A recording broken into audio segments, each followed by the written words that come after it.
শেষে তার মাথা গোঁজার ঠাঁই জোটে মোড়ল বাড়ির বারান্দার এক কোণে। তবুও সে মোড়ল বাড়িতেই পড়ে থাকে, শুধুমাত্র তার ভালোবাসার মানুষটির জন্য।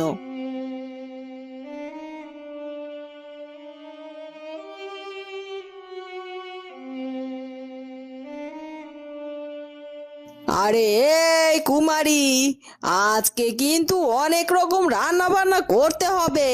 একা একা সব করতে পারবি তো নাকি? দেখিস বাপু, পরে আবার হিমশিম খেয়ে কুটুমের সামনে আমাদেরকে অপমানিত করিস নে। বাড়িতে আজ নতুন অতিথি আসছে। আপনি কোনো চিন্তা করবেন না গিন্নিমা, আমি সবটা সুন্দর মতো সামলে নেব। আপনার আত্মীয় স্বজন আসার আগে আমি সব পদের রান্না সেরে ফেলবো। ঠিক আছে ঠিক আছে, ঠিকঠাক মতো সবটা করলেই হলো।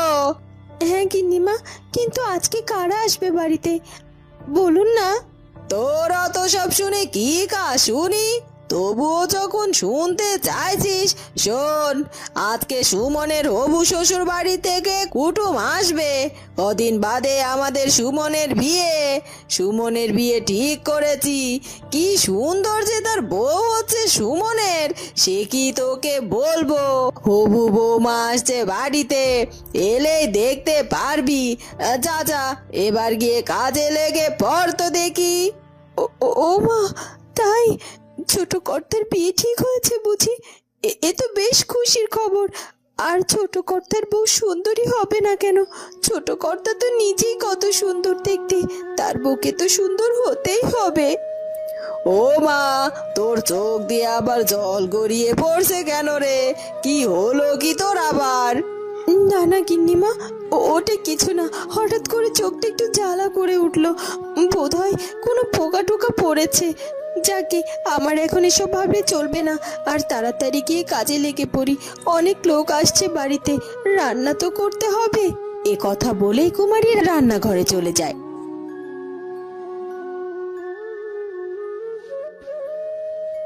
রান্নাঘরে গিয়ে সবার চোখের আড়ালে একা একাই কাঁদতে শুরু করে। ছোট কর্তার বিয়ে ঠিক হয়ে গেল। ছোট কর্তা অন্য কাউকে বিয়ে করতে যাচ্ছে। তবে আমি আর এ বাড়িতে থেকে কি করব? যার জন্য এই বাড়িতে এতদিন পড়ে থাকলাম, সেই তো জন্য কারো হতে যাচ্ছে। আজকের কাজটা শেষ করে আমি এ বাড়ি ছেড়ে চলে যাব। যেই কথা সেই কাজ। এরপর রান্না বান্না শেষ করে হাতের কাজ গুছিয়ে রেখে কুমারী মোড়ল বাড়ি থেকে বেরিয়ে পড়ে।